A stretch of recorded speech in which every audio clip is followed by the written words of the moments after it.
Argentina, de la provincia de Mendoza. Y en realidad lo que voy a presentar a continuación es un caso particular de una paciente que se presentó en el hospital, que si bien podríamos haber analizado por ahí otras situaciones, pero por ahí la complejidad de esta situación y de las estrategias que luego tuvimos que implementar son bastante particulares, por eso es que lo quería compartir para luego también pensar otros modos de abordaje.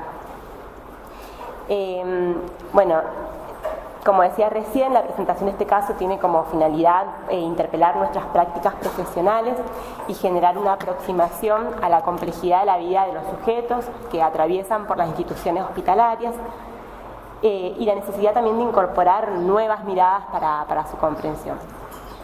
Se pretende, a partir del análisis de este caso, problematizar la intervención, dando cuenta de la importancia del trabajo en red con otras instituciones sociales pertenecientes a la comunidad de los sujetos que acuden al hospital, así como también con las redes sociales y familiares de los pacientes, a fin de poder construir intervenciones que permitan hacer emerger estas subjetividades que muchas veces permanecen invisibilizadas en el sistema de salud. En grandes rasgos, voy a comentar un poco en qué consistía la situación.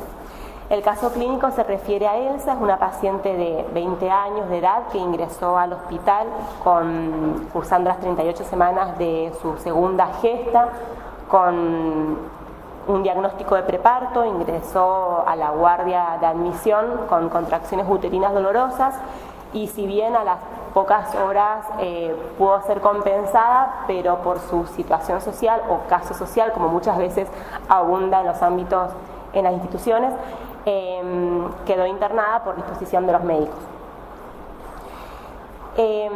Esta joven presentaba una discapacidad mental moderada y el embarazo en curso había sido producto de una relación con su hermano, también con discapacidad mental. La paciente había sido abandonada por sus padres desde muy pequeña y se encontraba en ese momento viviendo con unos cuidadores quienes la trajeron hasta el hospital.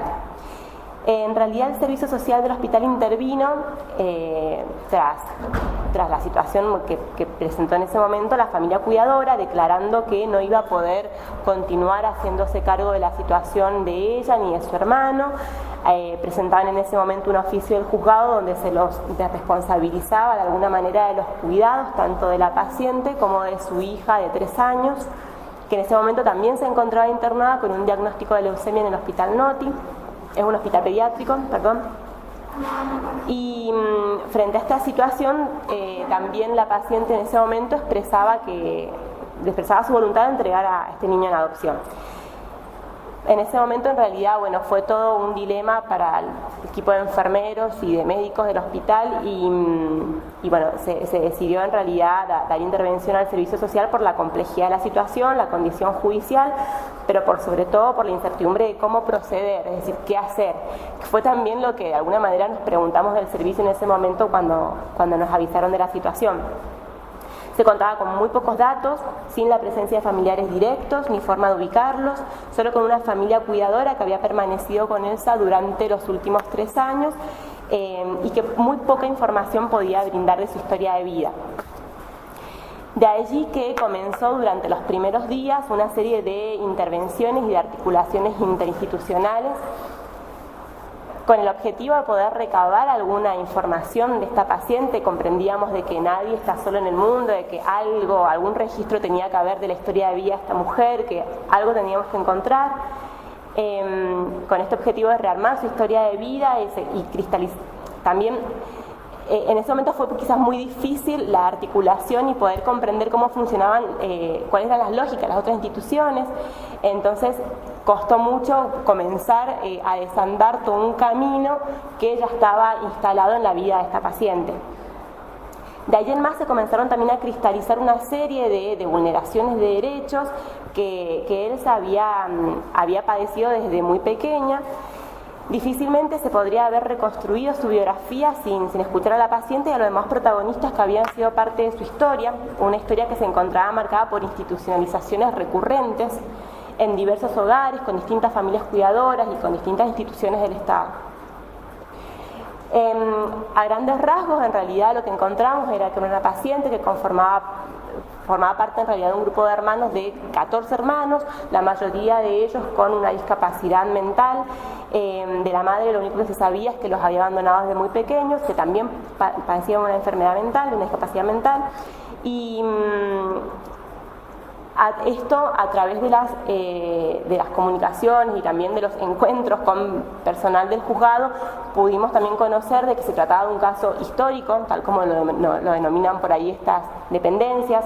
Habían 3 tomos, 3 expedientes de esta familia en el juzgado y tenía una historia de hacía 18 años atrás. También había intervenido una fundación que había trabajado con ella desde su adolescencia, que había hecho articulaciones con familias cuidadoras, entre ellas la familia que actualmente la había trasladado hasta el hospital.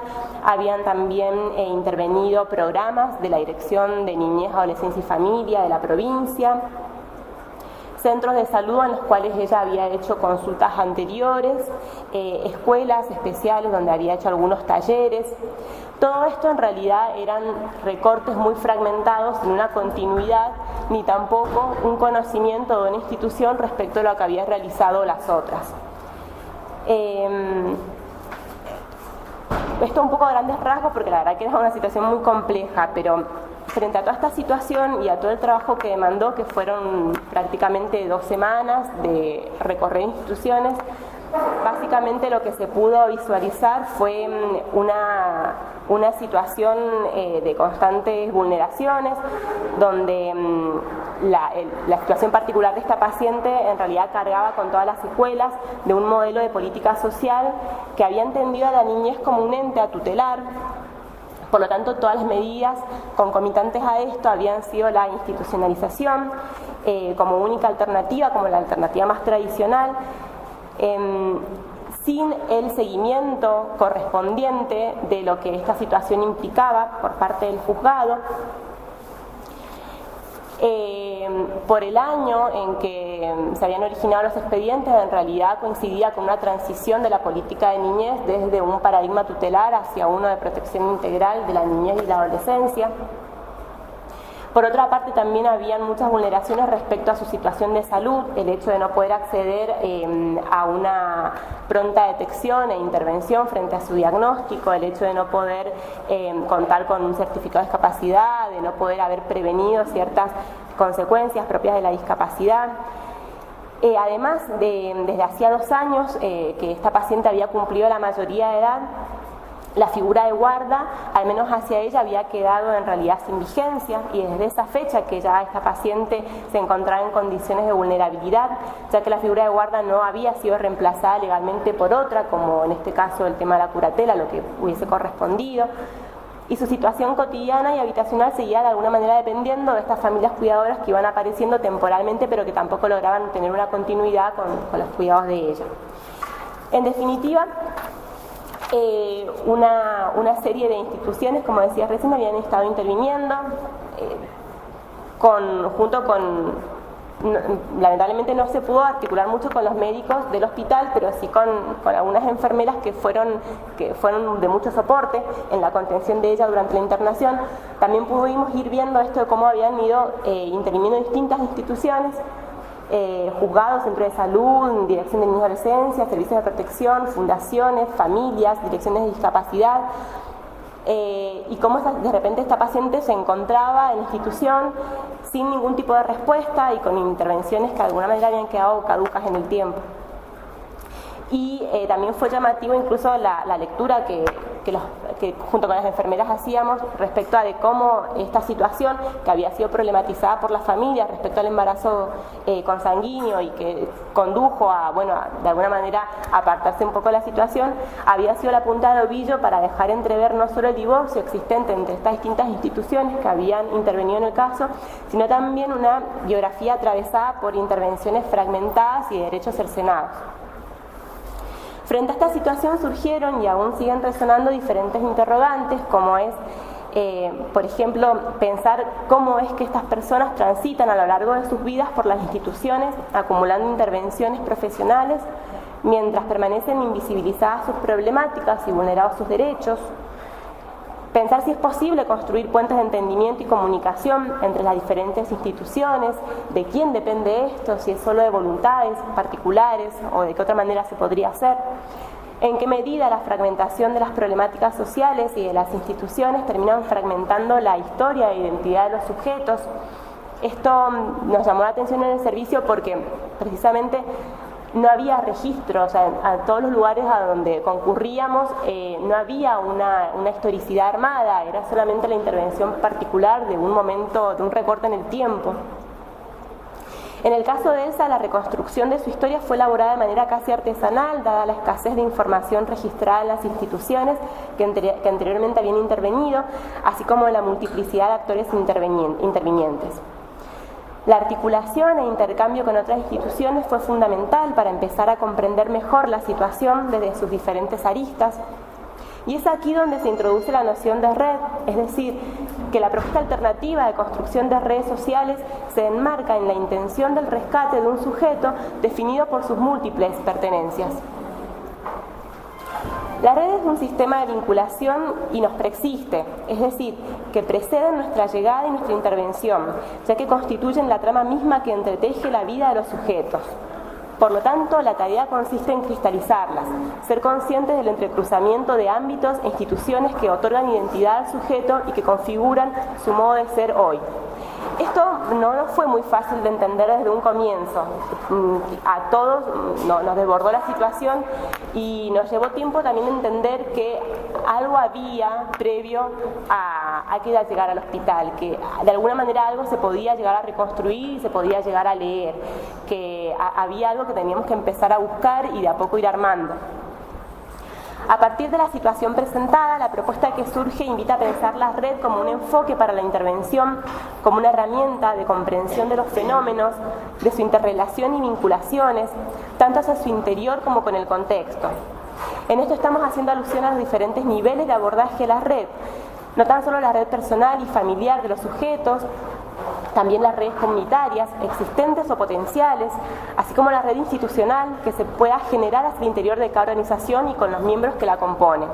En nuestro caso, por ahí dadas las características también del hospital, de un hospital general, en realidad no lo comenté recién, pero es una de las maternidades más grandes de la región, es un hospital que en realidad recibe mucha población, no solamente del Gran Mendoza, sino también de otras zonas alejadas e incluso de otras provincias. Muchas veces los argumentos respecto a los seguimientos de las situaciones vienen desde la alta demanda que recibe el hospital, pero bueno, así todo, por ahí lo que rescatamos en su momento fue la articulación que se puede hacer con el personal de enfermería, que en realidad fueron los que constantemente estuvieron con la paciente todo el tiempo, no así con los médicos obstetras, ni con los psicólogos o psiquiatras. La verdad que fue bastante difícil llegar a coordinar con ellos. Por eso, por ahí, cuando pensamos el tema de las redes institucionales, bueno, hasta qué punto también las instituciones son permeables a poder llegar a construir una mirada distinta, o desde dónde, desde qué fisuras. Con respecto a las redes personales y familiares, es destacar los estudios que muestran que en el campo de la salud existe la evidencia comprobada, y esto lo plantea Carlos Slaski, que una red personal estable, sensible, activa y confiable protege a las personas de las enfermedades, actúa como agente de ayuda y derivación, afecta la pertinencia y la rapidez de la utilización de los servicios de salud, acelera los procesos de curación y aumenta la sobrevida, es decir, que es salutogénica. Por lo tanto, podemos afirmar la existencia de una correlación directa entre la calidad de la red social y la calidad de salud de los pacientes. Hay autores que sostienen que muchos de los contratiempos hacia el interior de la institución salud que inciden en la calidad y la eficiencia de la atención, así como en el cuidado de la salud, disminuirían si se considerara la perspectiva de red social desde la inserción del paciente, ya desde su ingreso a la institución y luego en su entorno social. Y este es un enfoque que generalmente no está incluido en la semiología médica. Por el contrario, las intervenciones y los registros en las instituciones, más que nada en las instituciones de salud, tienden a estar sobrebiologizados y con poca cantidad de datos respecto a la biografía de los sujetos. En ese sentido, por ejemplo, Francisco Maglio, que trabaja mucho desde el aspecto más antropológico, plantea cómo incluso en los registros básicos como la historia clínica, que se comparte con todos los profesionales de una institución, hiperabundan datos biológicos, análisis, radiografías, pruebas, pero se encuentran vacías de lo biográfico. De la vida del enfermo no se sabe nada, solo se da cuenta del dolor, pero se ignora todo sobre el sufrimiento del paciente. Conocemos la identidad jurídica del enfermo, nombre, apellido, documentación, pero ignoramos su identidad social, su familia, sus amigos, sus afectos, temores, esperanzas. En fin, poder introducir un enfoque de red a nuestras intervenciones no solo nos conducirá a revisar inevitablemente los mecanismos e instrumentos implementados tradicionalmente en nuestras instituciones, sino también habilitará a cristalizar las vinculaciones existentes y potenciales de los sujetos con su entorno, en pos de generar intervenciones que aporten al reconocimiento y al cumplimiento de sus derechos. Muchas gracias.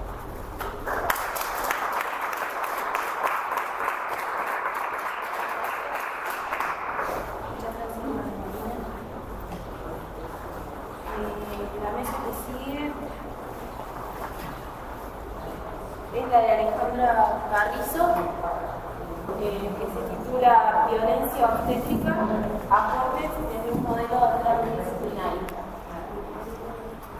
Ella es estudiante de Psicología de la Universidad Nacional de San Luis. Así que, si quieres...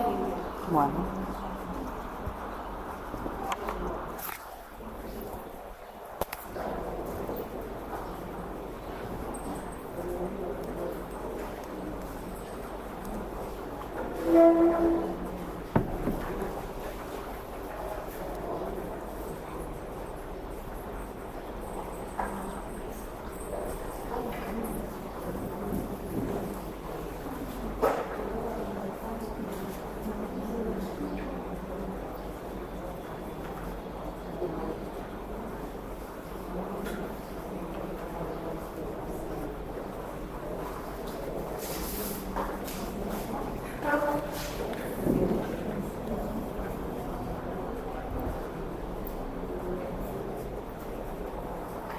No sé la presentación, no sé si no anda bien, ¿no? Acá. ¿Dónde está la computadora? Chiquita. Disculpen la demora. ¿Querés que te las pase? No, está bien, no hay problema. Ahí se le va. Bueno, les comento un poco cómo es mi trabajo. Mi trabajo surge a partir de una tesis en psicología sobre violencia obstétrica. Yo lo que voy a mostrar ahora es la parte teórica. La parte de trabajo de campo queda para la tesis. La idea es mostrar un abordaje transdisciplinar de lo que sería teóricamente la violencia obstétrica. La violencia obstétrica no solamente la podemos estudiar desde la medicina o desde la abogacía, hay un montón de disciplinas que pueden aportar algo a su estudio. Lo transdisciplinar, cuando confluyen muchas disciplinas para darle solución a un problema. No es lo inter. No es lo inter. Es distinto de lo inter. La diferencia es que todas las disciplinas confluyen en un mismo método, en tratar de lograr un mismo método, no distintos métodos, y además pueden consistir discursos distintos. Y el análisis del discurso es lo que se hace. Es lo que se hace. ¿Sí? Gracias. No, por favor. Sí, ahí lo vamos a ver. Bueno, primero definimos lo que es la violencia obstétrica a través de la ley 26485 del 2009, que es la ley de violencia de género, se denomina ley de violencia de género, pero es sobre cómo erradicar, sancionar la violencia contra las mujeres en Argentina en los ámbitos que se desempeñan. Uno de los ámbitos o de las modalidades es la obstétrica. Dice, es aquella que ejerce el personal de salud sobre el cuerpo y los procesos reproductivos de las mujeres, expresada en un trato deshumanizado, un abuso de medicalización y patologización de los procesos naturales de conformidad con la ley 25929. Ahora vamos a ver en un ratito la 25929, que es la ley denominada de parto respetado.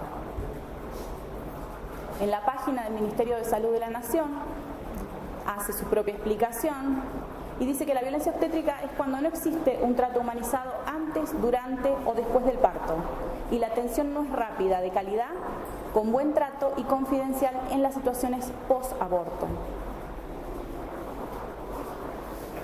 esto yo hago una clasificación o una descripción de cómo sería la violencia obstétrica.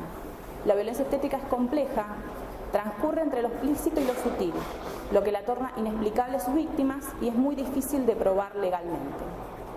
En esto les doy un ejemplo. Si ustedes tuvieran un embarazo de 40 semanas y el médico, obstetra, enfermera, les dice que ya están a término, que en realidad los parámetros normales están bien, pero que tendrían que empezar a pensar en una cesárea, porque quizá no se desarrolle el trabajo de parto, hasta ahora no ha pasado nada. No sé, programemos la cesárea para el lunes, porque yo el martes no puedo. A veces no hace falta que sea un maltrato puntual, sino determinadas sugerencias para obtener determinadas tendencias de pensamiento o coaccionar de alguna manera a la persona, muy sutilmente, también es violencia. Es silenciada. Las mujeres no se encuentran en condiciones por su estado de extrema vulnerabilidad de contar con herramientas para defenderse de ella y la resisten. Una mujer que sale de parto, que no le entregan a su bebé. Cuando uno sale de parto, no tiene fuerzas, está agotada, está extenuada, está llena de hormonas, no tiene en ese momento disponibilidad emocional para pedirlo, no se da cuenta, si los demás no la asisten, a veces no se da cuenta, o a veces lo pide y no le dan importancia. La mujer se calla, porque estamos acostumbrados a callarnos. Legitimada, naturalizada por la sociedad, lo que la invisibiliza y la torna tan difícil de erradicar. Con legitimada me refiero a que a veces, por ejemplo, una persona sale muy conmocionada, muy traumatizada de un parto que no fue lo que esperaba, que fue mucho peor de lo que esperaba. Una puede tener ciertos miedos, pero de repente se encuentra con un parto que no es para nada lo que esperaba, es muy traumático. Y determinadas personas se pueden acercar del vínculo, de la familia y decirle, pero estás bien, ya estás con tu hijo, no pienses en eso. Estamos aceptando determinadas situaciones que no deberían darse de esa manera, sin embargo se dan, y lo que hace, en cierto modo, la mujer empieza a sentirse mal por sentirse mal, se empieza a sentirse culpable por sentirse mal. Ahora vamos a lo que me preguntabas, lo transdisciplinario. En la transdisciplinariedad los desafíos actuales nos plantean la necesidad de alcanzar nuevos conocimientos y transformar los métodos para conseguirlo. En este modelo las normas se ponen en tela de juicio, son discutidas y no hay lugar para la estandarización. Cada disciplina aporta elementos para la comprensión de la realidad. Hay un grupo que iba a trabajar sobre transdisciplinaria, no sé si vino, pero si no, no. Ah, capaz que es ese. Bueno, para no andar demasiado. La idea de la transdisciplinariedad es justo, ¿no? La idea de lo transdisciplinario es que las distintas disciplinas puedan aportar sus perspectivas para tomar un solo enfoque, un solo método de abordaje del problema, en realidad una sola solución. Pueden coexistir diferentes discursos que pueden ser hasta contrapuestos. La idea es poner a prueba estos discursos para analizarlos, para que sirvan. La transdisciplinariedad lo que propone es que la disciplinariedad, que es lo que nosotros estudiamos en la facultad, una sola disciplina, no sirve o no es completo para las realidades actuales.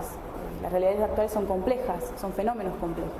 Entonces lo ideal es abordarlo desde la importancia del trabajo conjunto de las diferentes disciplinas, de los aportes y desde las cosas en común que tienen y las soluciones que pueden proponer, pero de forma conjunta.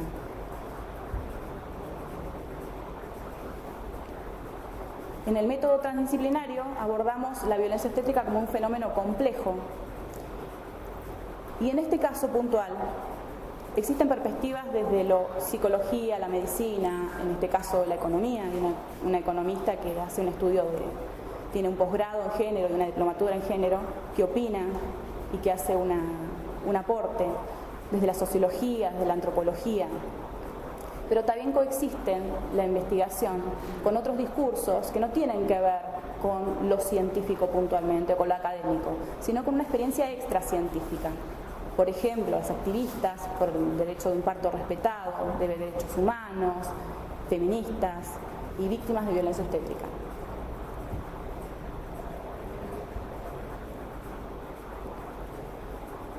En un principio lo que tenemos que describir son las leyes que amparan a la persona que sufre violencia obstétrica.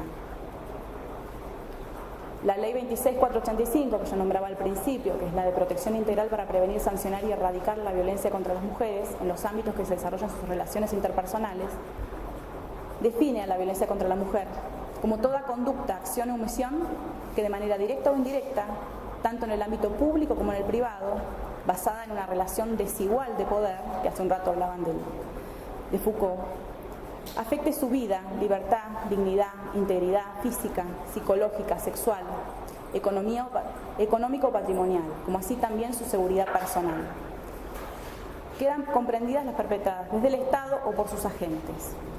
No solamente estamos hablando de violencia de género doméstica, familiar, de los vínculos, sino que el Estado también puede ser potencialmente un agresor.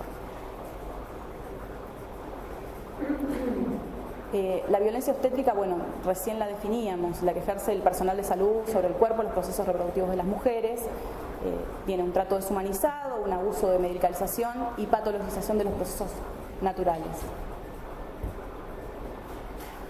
Hablamos del personal de la salud. ¿Quién puede ser personal de la salud? No solamente el médico, es el obstétrico, obstétrica, licenciados en obstetricia, los enfermeros, los administrativos, el camillero. Cualquier persona que trabaje en un centro de salud puede ser agresor en este caso. Sobre el cuerpo y los procesos reproductivos de las mujeres. No solamente estamos hablando de mujeres en situación de parto, estamos hablando de mujeres en el preparto, en el posparto, mujeres que han tenido un aborto, no importa la razón, si es un aborto espontáneo o es un aborto provocado, y mujeres con pérdidas gestacionales, que esto muchas veces son las grandes olvidadas de todo este proceso. El trato deshumanizado. Muchas veces escuchamos que dicen que no hace falta humanizar el parto, porque el parto ya es una condición propiamente humana.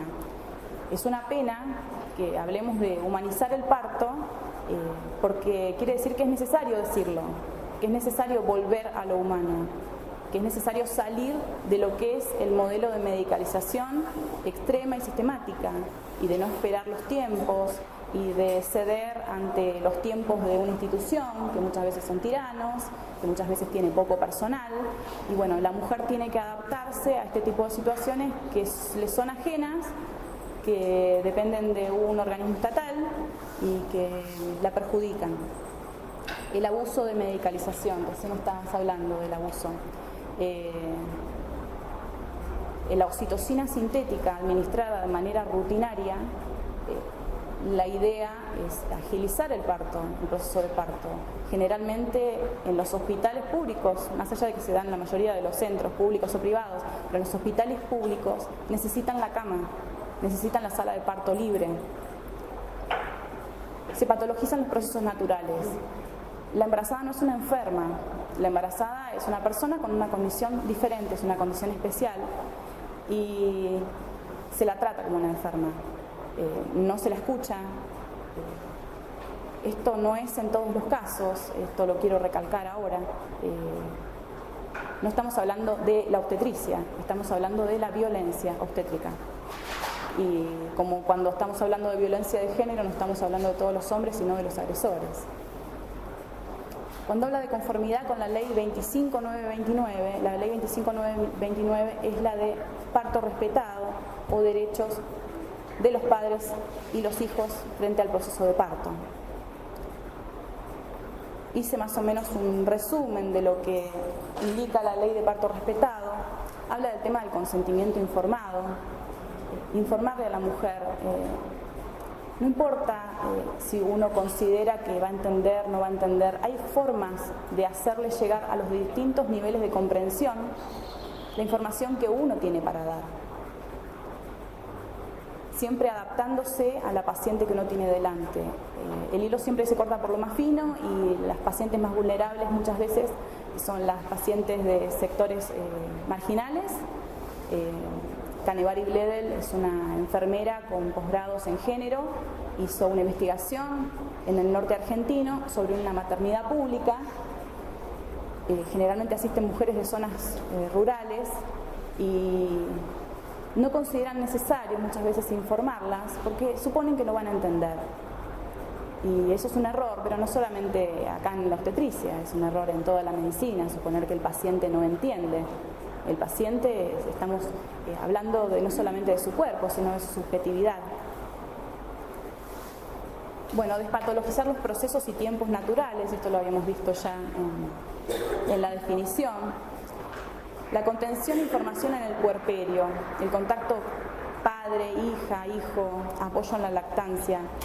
La lactancia es una de las grandes olvidadas muchas veces, hasta qué punto se estimula, hasta qué punto se asiste, o hay instructoras de lactancia o instructores de lactancia en los centros médicos. Muchas veces la pregunta es, ¿se prendió al pecho? Y no en qué condiciones se prendió, si está bien prendido, porque esto tiene consecuencias en el puerperio, en el dolor, en las lastimaduras que tienen los pechos de las madres y en el vínculo y que muchas veces fracasa la lactancia y termina en una administración de fórmula cuando en realidad no era necesario. El trato digno y respetuoso. El respeto por la condición de la embarazada es uno de los grandes olvidados, creo. Muchas veces se la infantiliza, se la trata como si fuera una persona que no comprende la forma de hablarle en determinadas cuestiones, por ejemplo, los diminutivos, mamita, chiquita, nenita, sí, gordita. Sí, ahí estamos. Saben de qué estoy hablando. La ley 25673, el Programa Nacional de Salud Sexual y Procreación Responsable, en el artículo 2 habla de alcanzar la población, para la población el nivel más elevado de salud sexual y procreación responsable con el fin de que pueda adoptar decisiones libres de discriminación, coacciones y violencia. Bueno, esta ley es súper importante en este artículo y en esta excepción para devolverle el protagonismo a la embarazada. La embarazada tiene la potestad de decidir sobre su propio cuerpo, o por lo menos debería ser así. Muchas veces se trata de sugerirle, dudar de sus opciones o hacerla dudar de sus opciones. Me parece que no es el objetivo. La embarazada tiene sus facultades mentales plenas, no es una enferma y por lo tanto merece respeto y merece ser escuchada. Otra de las partes del artículo 2 habla de disminuir la morbimortalidad materno-infantil. Acá tengo que hacer una pausa. En Argentina, los estudios generales, no hay estudios oficiales, hay estudios extraoficiales. Hablan de una tasa de cesáreas entre el 35 y el 70%, cuando la Organización Mundial de la Salud sugiere como máximo un 15% de cesáreas. Si estamos hablando de que queremos disminuir la morbimortalidad materno-infantil y muchas investigaciones apuntan a que la cesárea como cirugía puede llegar a aumentar o tener una incidencia positiva en el sentido de que aumenta una, aumenta la otra en la mortalidad o en la morbimortalidad materna, es un despropósito. O sea, no estamos viendo las tasas de cesárea que tenemos en la Argentina y planteamos esto como una meta.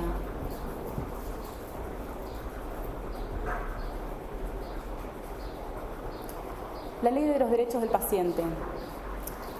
La ley de los derechos del paciente un poco viene a completar lo que es la ley de violencia obstétrica o de parto humanizado en este caso. Habla del trato digno y respetuoso, la intimidad. Muchas veces no se da la intimidad en los hospitales públicos, no estamos acompañadas por la persona que podemos elegir a estar acompañada según la ley. Entra mucha gente en la sala de partos, no se da ese clima íntimo que quizá debería ser como una experiencia sexual que es el parto. La autonomía de la voluntad, volvemos a hablar sobre el tema del derecho a elegir sobre el propio cuerpo y sobre las prácticas y las medicaciones que se ingresan en el cuerpo. Y vuelvo a hacer una aclaración, estamos hablando de una embarazada que está en condiciones normales, en condiciones de salud, no es un embarazo de riesgo, no es un embarazo con riesgo de parto prematuro, etc.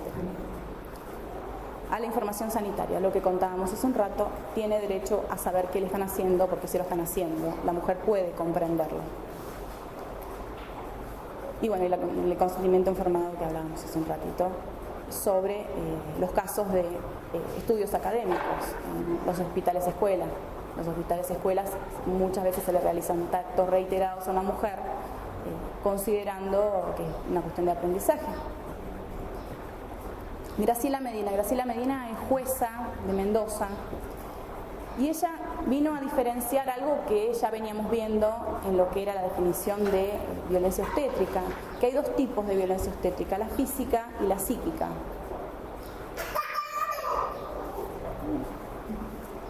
Cuando hablamos de violencia obstétrica física, hablamos de las prácticas invasivas que se realizan en la mujer, se le suministran medicaciones, muchas veces que no están justificadas por el estado de salud de la parturienta o del bebé por nacer. Y no se respetan los tiempos ni las posibilidades del parto biológico. Estamos hablando de apurar el parto, estamos hablando de programar una cesárea innecesaria.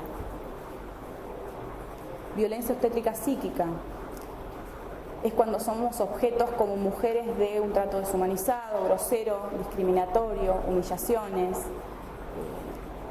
Ustedes quizá hayan escuchado muchas veces que a alguien se le puede haber dicho no grites cuando te hago tacto, bien que te gustó. Tratarlas de histéricas, tratarlas de que no comprenden, de que no saben, de que dejen hablar al que sabe, de que se callen, de que no griten. Comprende también la omisión de información sobre la evaluación del parto, el estado de su hijo y en general que se le haga partícipe de las diferentes actuaciones de las profesionales. ¿Cuántos profesionales no se presentan? No dicen quiénes son. Las mujeres pasan por determinadas prácticas y no saben con quiénes las están pasando. Paula Carello es una abogada de Rosario. Ella hizo una lista de los derechos que tiene una embarazada: derecho a la asistencia, a la información, a decidir sobre el propio cuerpo, a elegir cuando existen opciones, a la intimidad, a la confidencialidad de sus datos, al acompañamiento, a identificar a quienes vayan a asistir a un parto, a la queja. Y nombra una situación en la que estamos hablando del derecho que tiene la mujer a decidir sobre su cuerpo y quién cuida los derechos del bebé. Hay un caso puntual en Brasil que es Adelir, no sé si alguien me escuchó el caso. Es una mujer que tenía 41 semanas de embarazo, que quería su parto vaginal después de 2 cesáreas, que estaba siendo acompañada por una doula. No sé si conocen lo que es una doula, ¿no? Algunos quizás los conocen. Son mujeres que acompañan en todo este proceso de nacimiento, en el preparto, en el parto, en el puerperio. Son solamente eso, mujeres que han parido y que acompañan. Es una nueva, no es nueva, es viejísima, pero quizás se escucha un poco más ahora, y hay algunos hospitales, como el hospital creo que es de Morón, de Buenos Aires, que también las admiten como acompañantes. Bueno, estaba diciendo que el caso de esta mujer de Brasil estaba buscando su parto vaginal después de 2 cesáreas. Se presenta para un control en el hospital, acompañada con la doula o la dula, y le dicen que se tiene que quedar. Le comentan que los latidos del bebé están normales, que la condición de ella está normal, le hacen una ecografía, pero que se tiene que quedar porque se han cumplido los tiempos y porque el bebé está de nalgas. De nalgas. Tradicionalmente un bebé de nalgas, en la mayoría de las investigaciones que se han sostenido hasta ahora, no en algunas nuevas, dicen que no es condición para cesárea. Bueno, en realidad dicen que es condición para cesárea. Las actuales dicen que no necesariamente, que hay otras alternativas que se pueden hacer previa a decidir una cesárea. Esta mujer decide firmar un consentimiento, decide firmar un papel, un documento que dice que ella se va bajo su responsabilidad. Llega a su casa, empieza un trabajo de parto natural. En medio del trabajo de parto la va a buscar la policía porque la gente del hospital hizo la denuncia diciendo que esta mujer había ido y que estaba poniendo en riesgo no solamente su vida, sino que estaba poniendo en riesgo la vida de su bebé. A esta mujer la llevan a cesárea en contra de su voluntad. Sobre esto hubo un caso similar, no igual, si no me equivoco, en Mar del Plata. También una mujer busca su parto vaginal, la gente del hospital se opone, se empiezan a llamar a un juez y trata de dictaminar, que dictamina finalmente un fallo ambiguo. Dice que por un lado esta mujer es dueña de sus procesos, pero por otro lado autoriza la cesárea. Nada, ¿en qué estamos? ¿En qué quedamos? En nada. No hay jurisprudencia sobre esto. En estos casos, ¿quién decide? Hay un bebé. La mujer tiene derecho sobre su propio cuerpo, el bebé tiene derecho a nacer, corre riesgo o no corre riesgo. ¿Quién tiene la potestad sobre ese bebé? ¿Quién tiene la última palabra? Un juzgado, el médico, la mujer por su autonomía. Bueno, sobre esto no hay jurisprudencia y sobre esto comenta Paula Carello que es muy difícil la decisión y bueno, son temas que hay que hablarlos, que son temas que hay que ponerlos sobre el tapete y discutirlos. Siempre recordando que son casos donde no corre riesgo ni de la madre ni del bebé. Por lo menos lo que se considera en el momento. Hay gente que considera que a las 41 semanas o a las 42 semanas es muy riesgoso esperar un parto que se desarrolle naturalmente, que se desencadene naturalmente. No. Después de dos cesáreas, una posición de nalga, después de una situación apropiada para un parto normal. O sea, corre peligro de dos. Bueno. Sí, seguro. Seguro.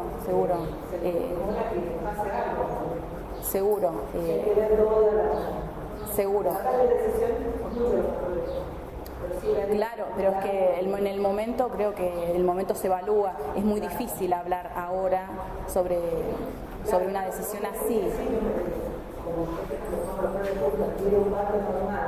Sí, suele ponerle los pelos de punta a todo el mundo este tema. No te terminé de escuchar, háblame un poquito más fuerte. La situación de esta mujer que vos decís en Brasil, sí. Que como profesional de la salud, por todos los estudios uno sabe sí. que puede empezar a una posición de nalga que no es adecuada, si no hay un parto normal antes, es casi imposible que se haga una facilidad. Y corre peligro cuando se rompe el útero también a la mujer, por eso que la puede llevar también a la muerte de ella como del niño. No soy obstétrica en absoluto, conozco tecnicismos.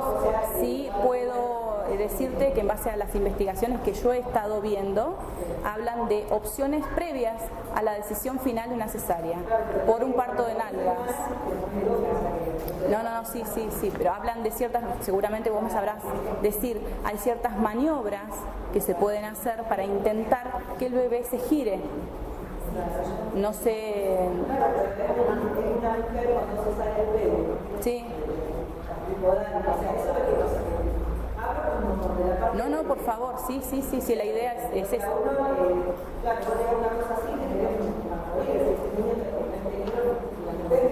Bueno, lo que yo propongo es esto, y en realidad no lo propongo yo, lo propone Paula Carello en su momento, y yo lo comento. ¿Quién tiene la decisión? Son temas que son sujetos a debate. Existe la autonomía. Me parece que no estoy en condiciones de decir quién tiene la decisión. Me parece que son cuestiones que hay que discutirlas ampliamente. Existe la autonomía de la mujer. ¿Quién tiene el derecho de decidir? ¿La policía? ¿Una cesárea por medio de una mujer llevada durante un trabajo de parto a la policía? es como raro, es como claro, en una situación de... Hay un vacío legal, nos falta jurisprudencia. Exactamente.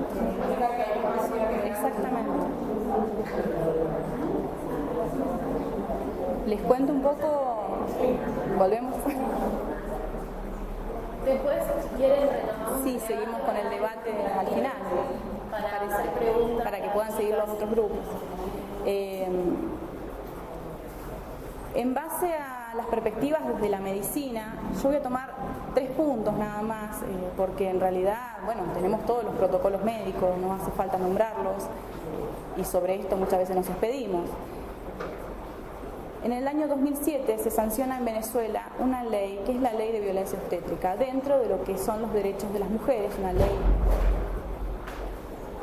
una ley que surgió sobre los derechos de las mujeres y de protección a las mujeres.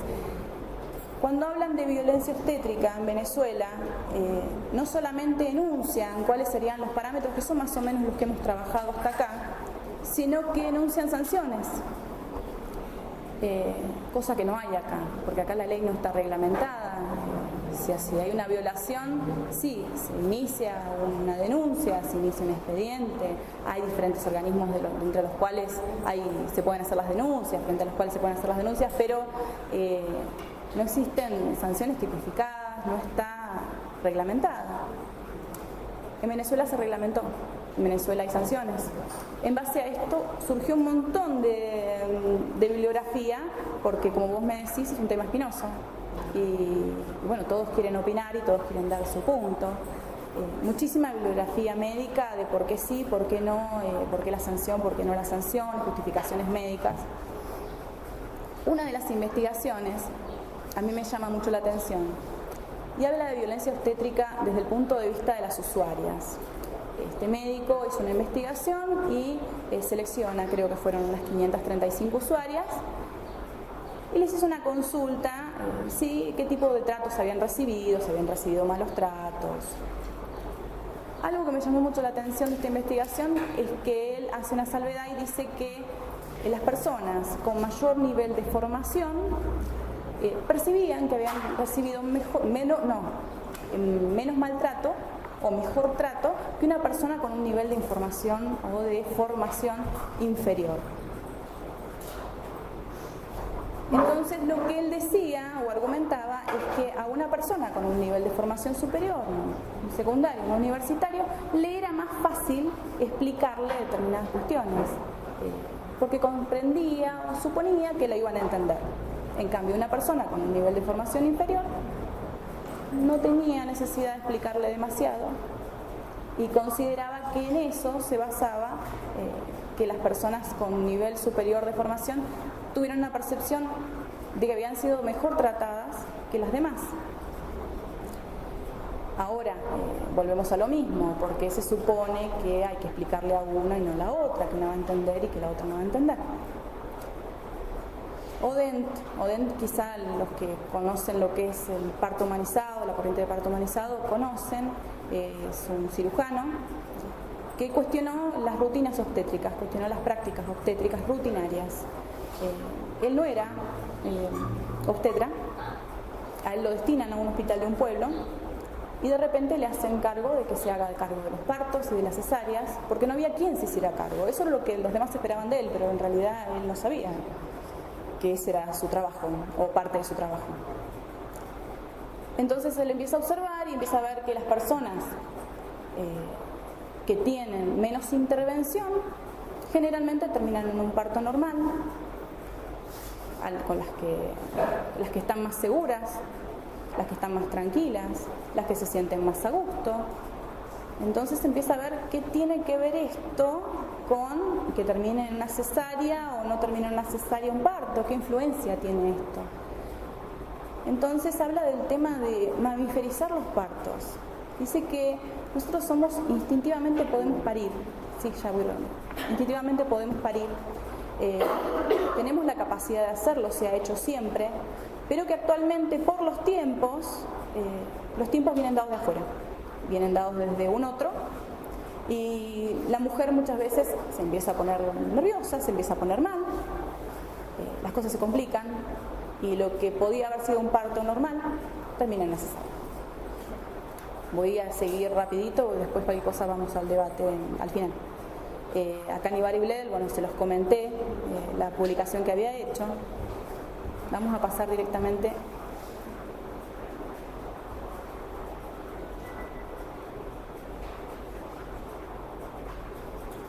a lo que me interesa a mí, que es psicología.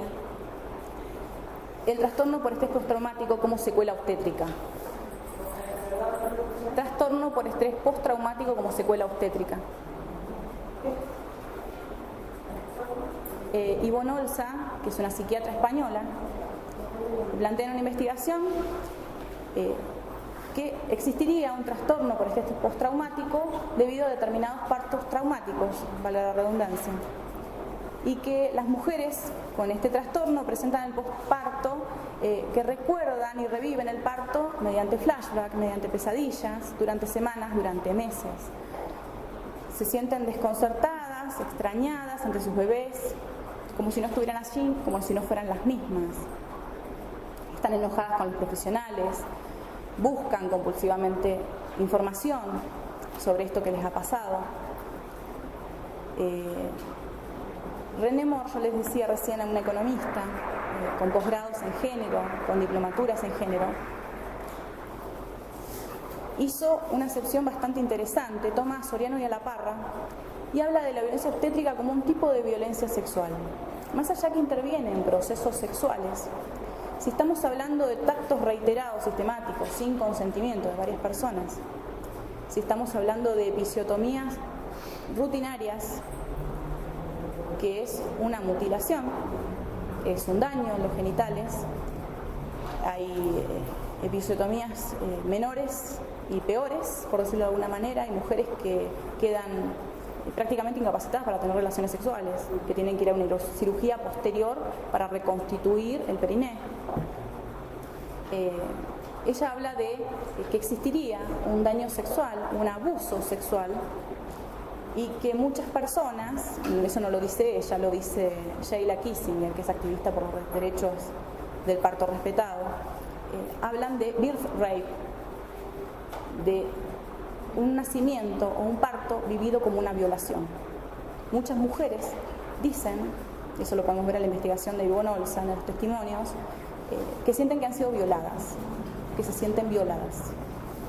No solamente lo dicen ellas, sino muchas veces obstétricas, licenciados en obstetricia, que asisten a médicos, que acompañan a médicos en los partos, dicen el médico la violó.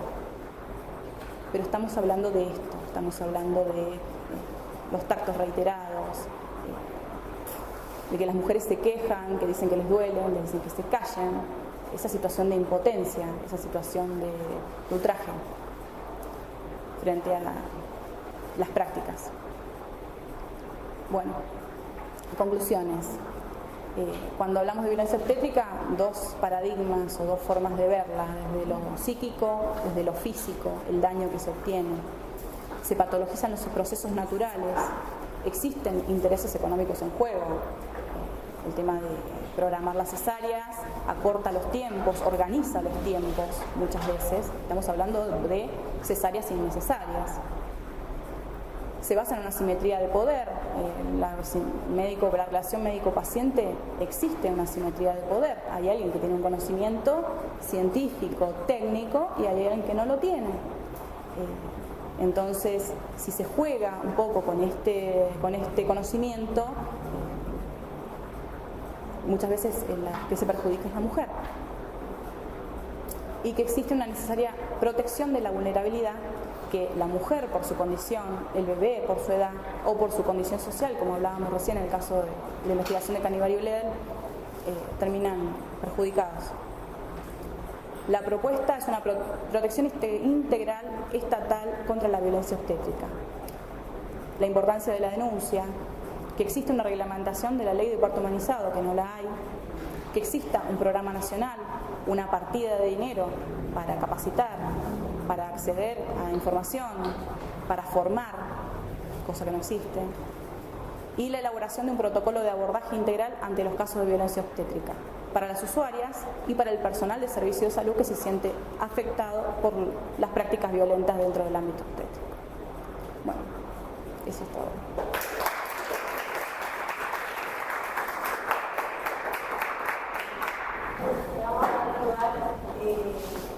Muchísimas gracias, Alejandra. Le vamos a dar lugar al siguiente trabajo, que se llama Mitos, conociendo de la enfermedad y personas que padecen de autonomía de dependencia.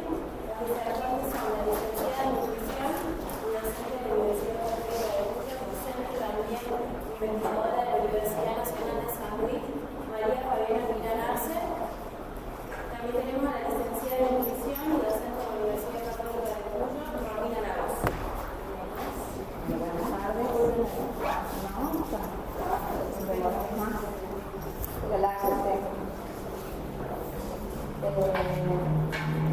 Nosotros pertenecemos más allá de nuestra actividad docente, disculpen el frío, el calor, el frío y las cosas que se hacen. Así que aguántenme como el de Claudio, si no los compañeros se suicidan. Nosotros aparte de una actividad docente en la universidad, también trabajamos en el Hospital del Sur.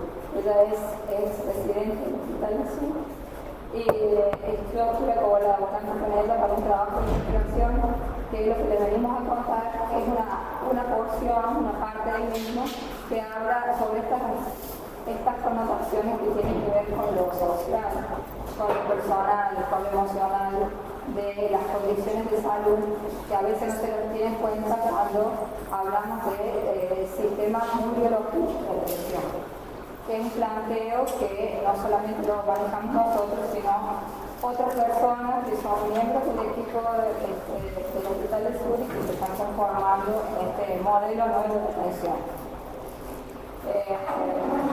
Volvemos un poquitín más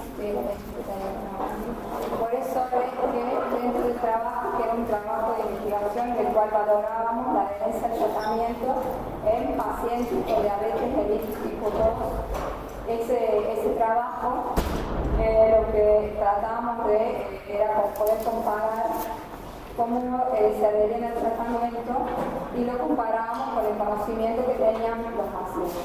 Ya que ustedes saben que es muy difícil evaluar el conocimiento. Bueno, es un desafío nuevo para ver, de alguna manera también nos ayuda a pensar cuáles son las situaciones que generan que una persona pueda adherirse o no a un tratamiento que es para toda la vida, es una condición de salud que es para toda la vida, con lo cual es importante generar estrategias para que lo puedan llevar. Mitos y conocimientos fueron parte de algunas variables que vamos a ver. Para nosotros pudimos definir el conocimiento como el modo que tiene el hombre de afrontar las distintas situaciones de la vida. Y para ello es una acumulación, una sumatoria, una interrelación de creencias, saberes, vivencias, que como consecuencia nos da la respuesta al conocimiento. Estas creencias, estos saberes, este conocimiento va a estar muy relacionado con el contexto social, familiar, cultural, la información que reciban en todos ellos y la experiencia. Por eso, los factores que influyen directamente en las personas para poder conocer son los culturales, los familiares, los socioeconómicos y varios más. Esto es para nosotros, desde los miembros del equipo de salud, es muy importante porque son los que condicionan un buen tratamiento y a lo que nosotros buscamos no es solamente asistir, sino poder encontrar la respuesta a los problemas que tienen y poder sacarlos adelante.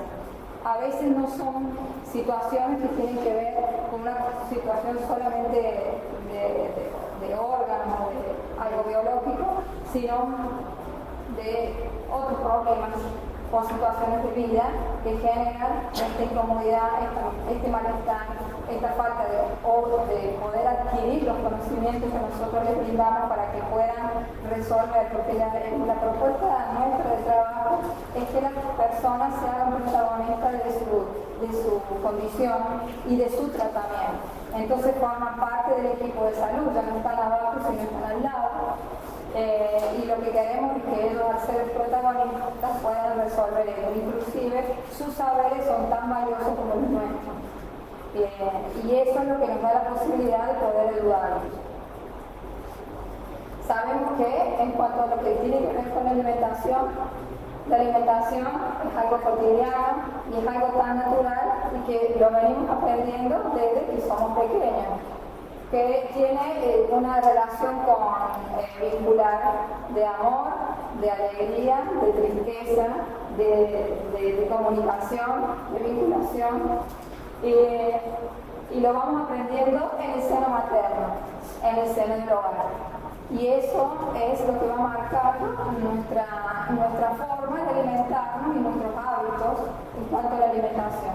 Estos hábitos, más allá de que en estas últimas décadas lo que se ha intentado en base a los trastornos nutricionales por déficit y a veces por exceso, han surgido en las últimas décadas muchas enfermedades nutricionales. Entonces lo que se ha intentado es empezar a realizar desde los colegios la educación alimentaria y nutricional, con ciertas dificultades porque los mismos docentes no lo han podido recibir todavía la mejor forma de poder enseñar a alimentar, y porque básicamente esta es la cultura de la alimentación que no va más que pero sí se ve influenciado, como decíamos, con el medio, con lo que ven, con lo que adquieren, y obviamente que la cultura que tienen nuestros niños, nuestros adolescentes y nosotros mismos también se ve modificado por las influencias de, por ejemplo, la tecnología, como la televisión, las propagandas, el marketing, que en otras épocas no existían. El planteo del problema no es que para la diabetes mellitus en el trabajo que nosotros queríamos que presentamos era justamente lo que desde el principio, como consideramos, y es una condición y es para toda la vida, tenemos que ver cómo hacer para que se hagan cargo de ello y puedan vivir una vida igual que los demás, que no tengan esa condición y poder no sentirse enfermos sino sanos.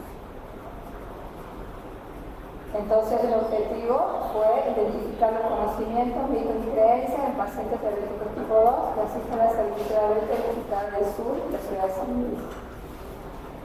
El marco teórico, en pocas palabras, no todos son, creo que no todos son de área de salud específicamente, porque es un poco lo que hemos contado, que la diabetes, en la diabetes tipo 2 y la diabetes tipo 1, pero especialmente la diabetes tipo 2, los pilares del tratamiento son la alimentación, la actividad física. Estos son conceptos teóricos que los sacamos de un manual.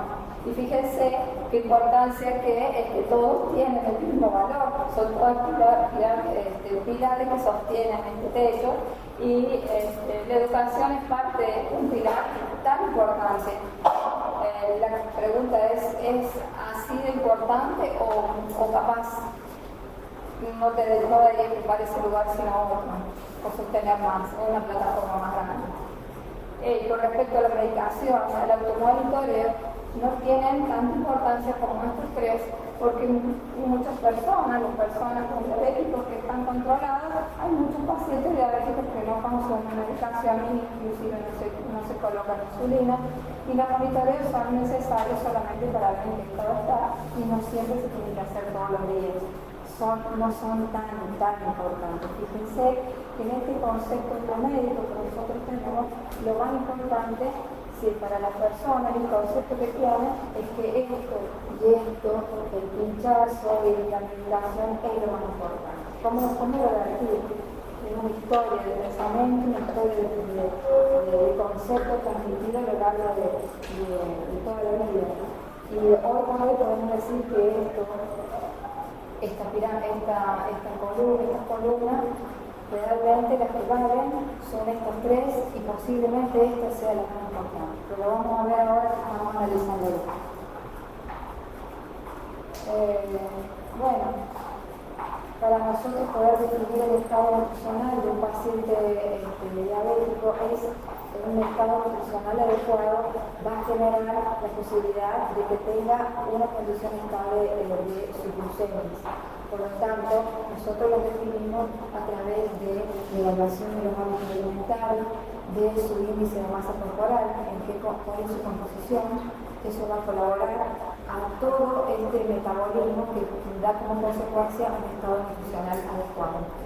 Y el estado metabólico da como resultado a partir de los nutrientes, la actividad física que realice, y va a dar, nosotros ese dibujito es un aparato que sirve para la glucemia y nos va ayudando con otras medidas de laboratorio para decirnos si realmente esta persona está haciendo bien el tratamiento, que no significa que solamente que tenga una alimentación adecuada.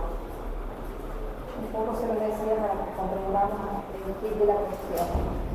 El conocimiento, nosotros tuvimos que hacer una definición muy arbitraria de cómo podíamos medir el conocimiento, que es tan difícil, y vamos categorías, alto, medio, bajo, a partir de una encuesta estructurada, abierta y cerrada, nosotros estaba por decir acá, y nosotros consideramos, y la teoría dice que la persona que sabe tiene la posibilidad o directamente mejora la calidad de vida. La pregunta no es realmente directa o hay otros factores que influyen en esto.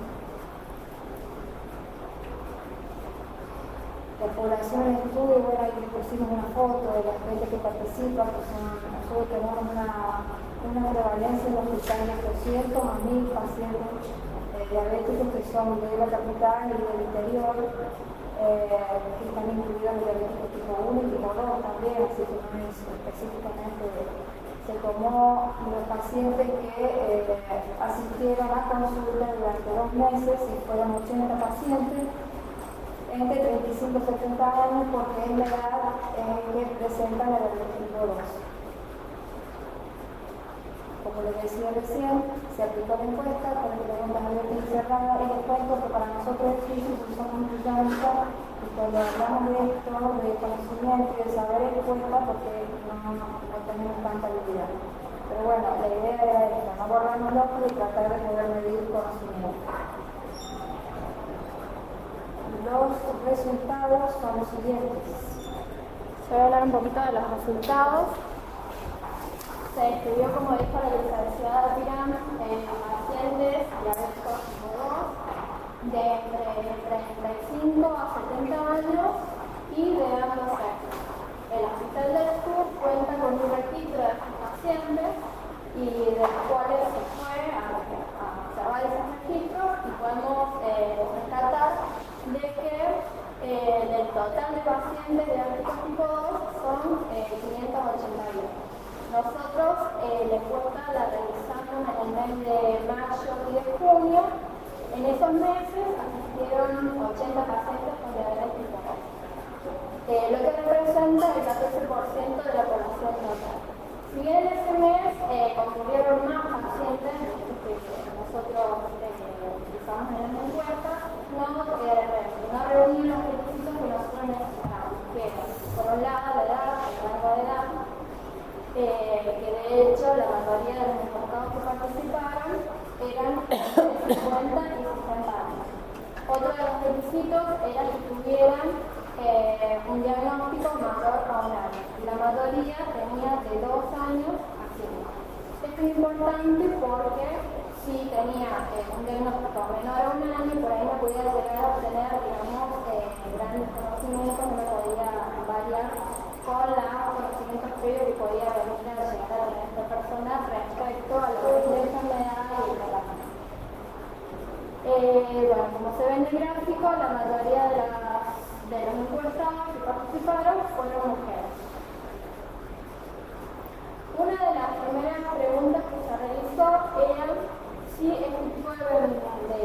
paciente participaba de alguna actividad de educación diabetológica, ya sea talleres, cursos, charlas, actividad física. El Hospital del Sur cuenta con un grupo de profesionales que son nutricionistas, el diabetólogo, el psicólogo, la enfermera, y con frecuencia suelen realizarse talleres, charlas. Entonces por eso se tuvo en cuenta saber si las personas asistían o tenían algún tipo de participación activa con respecto a la educación diabetológica. El resultado nos dio que la mayoría sí participaba. Entonces con eso podíamos llegar a pensar de que algún tipo de conocimiento de lo que respecta a la enfermedad podían llegar a tener. Bueno, después para identificar un poco el conocimiento, las creencias, si había mitos, les preguntamos qué pensaban ellos, cuál era el motivo por el cual se habían enfermado, por qué motivo esas personas eran diabéticos. Casi la mitad de los pacientes respondió que diversas situaciones de nervios o de estrés los llevaba a desencadenar a partir de esas situaciones la diabetes. En segundo lugar, estuvo como respuesta que ellos eran diabéticos porque el padre o la madre o algún hermano era diabético, ¿sí? Era, digamos, por herencia. Y en menores porcentajes obtuvimos que la gente no sabía por qué era diabética. Como respuesta, otra respuesta fue el aumento de peso, obesidad, porque comían muchas cosas dulces. Y dentro del indicador otros, las respuestas que se obtuvieron eran porque eran sedentarios, porque tenían un mal estilo de vida y porque tenían una mala alimentación. Esas eran las respuestas que se obtuvieron.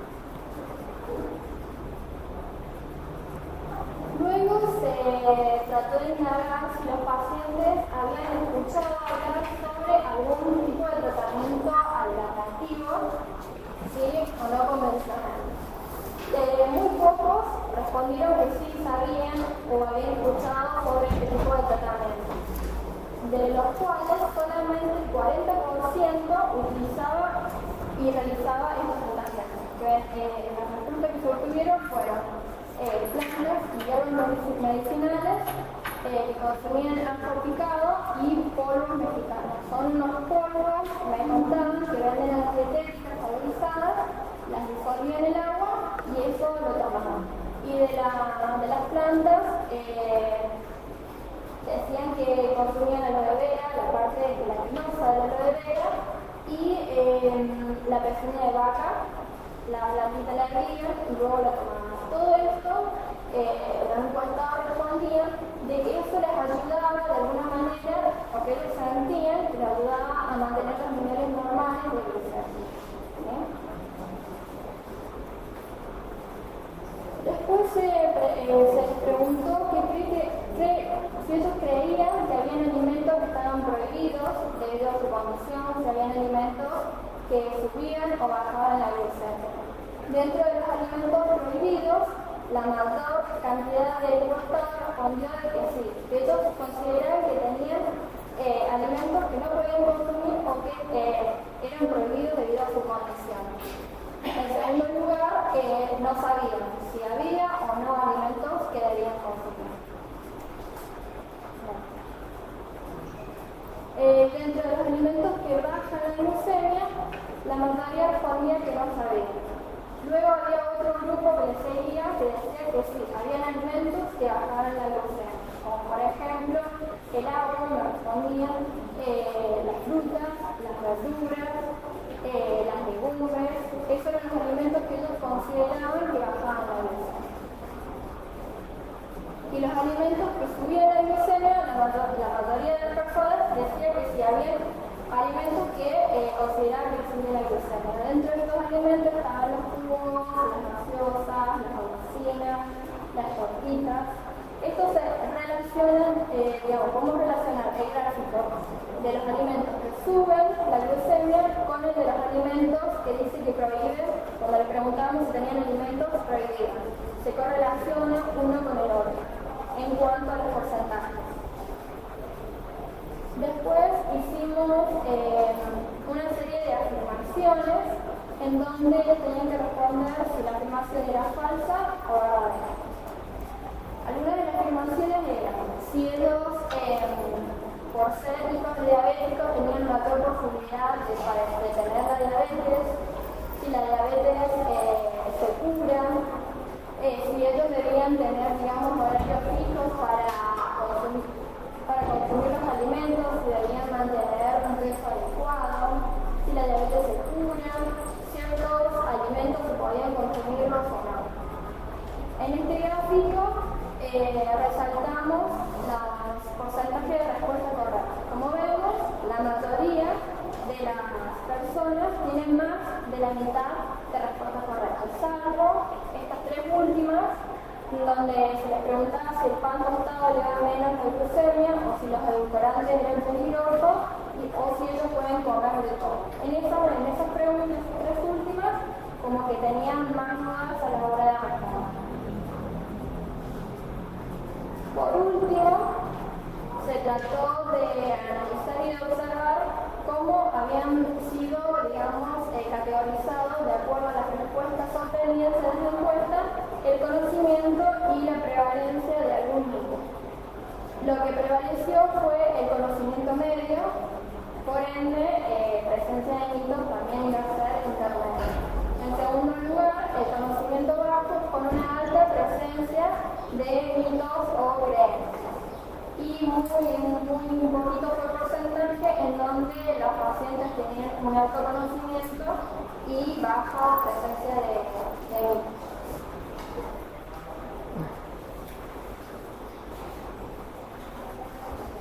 Antes de las conclusiones, contarles, porque no lo van a ver, qué pasó, esto que ellos sabían con su estado nutricional. En realidad, ellos tenían un estado nutricional y hábitos alimentarios no muy adecuados, ¿sí? No estaban, respecto a lo alimentario, se realizó también una encuesta alimentaria en donde pudimos ver que la alimentación no era la adecuada.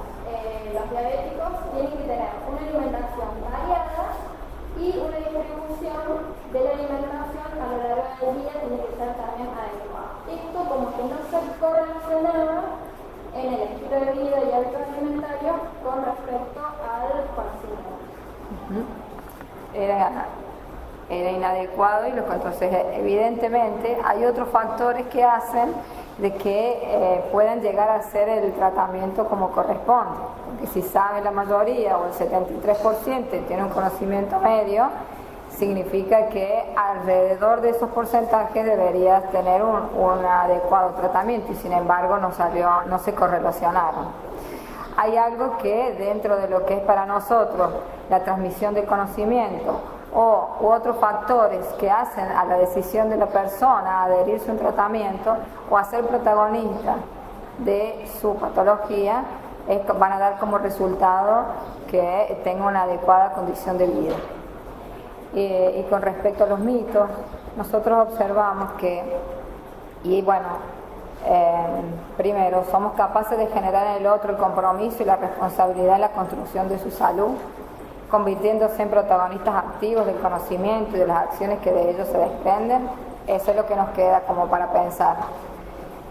Y lo segundo, que surge ahora un nuevo paradigma, el conocimiento científico y el vulgar, un nuevo espacio compartido.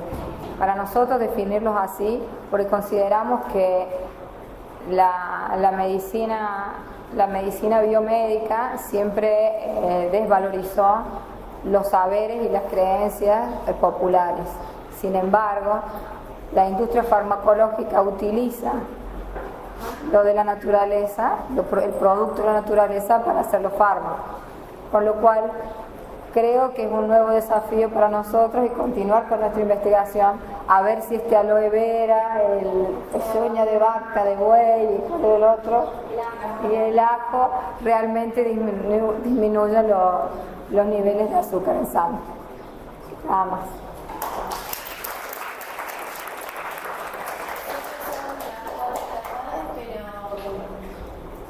Este es el espacio para hacer preguntas, comentarios,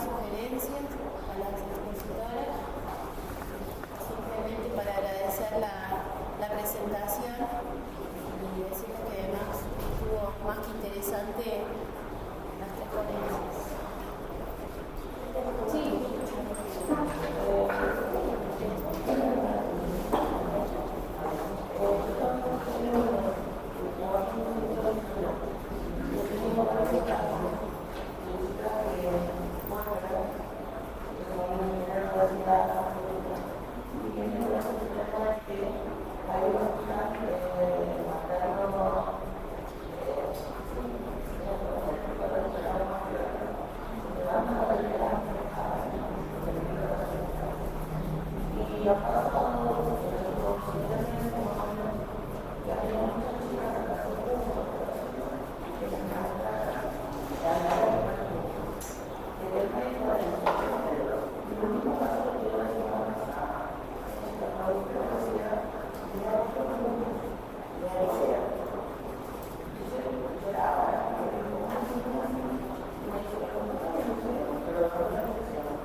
Bueno, a eso me refería con el tema del parto traumático. Termino con ella y ahí te comento. El Lago Maggiore tiene, nada, por ser una maternidad pública, tenemos todo tipo de casos y todo tipo de testimonios. Hay un trabajo muy interesante, que se los digo para el que lo quiera leer, en internet está la tesis de Paula Quevedo. Paula Quevedo es trabajadora social de Mendoza, hizo un trabajo muy interesante sobre violencia obstétrica, es una de las pocas tesis que hay en Argentina sobre violencia obstétrica, y la hizo en el Hospital Lago Maggiore. En la tesis, que la pueden obtener online, tienen testimonios y tienen, bueno, las conceptualizaciones teóricas que ella va elaborando. Pero muy interesante los testimonios, muy interesante lo que pasa, y muy interesante lo que pasa en situaciones post-aborto. En situaciones mujeres, los abortos llegan a Lago Maggiore.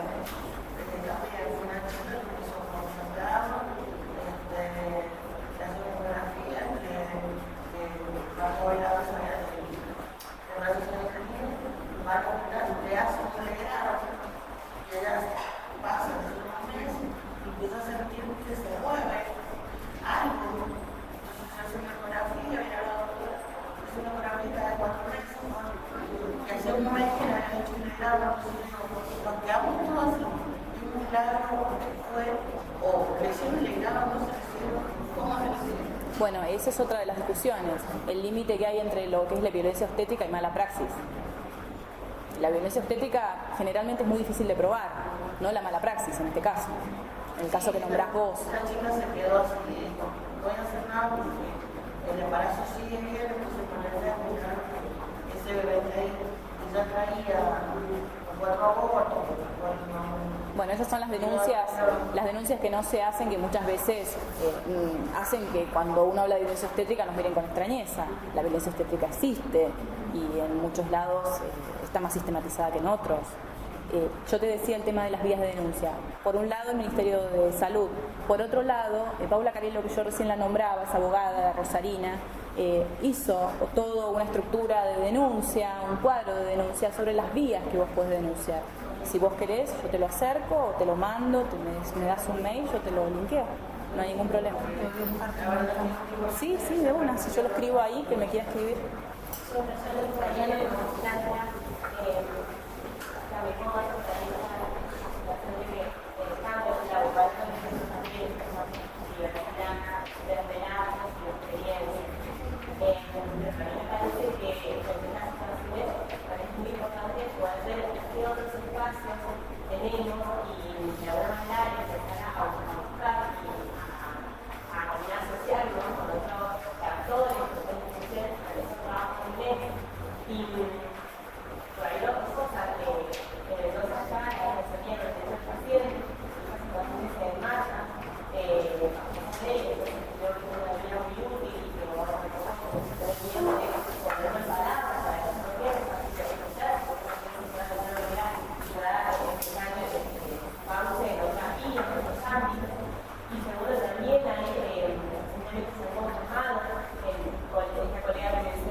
Es interesante la doble vía, denunciarlo en todo el trabajo de la ley de derechos del paciente, pero también por esta otra vía, porque si no sería otra forma de seguir visibilizando la violencia obstétrica como tal, o sea, pasaría más como otro tipo de violencia y no como violencia obstétrica.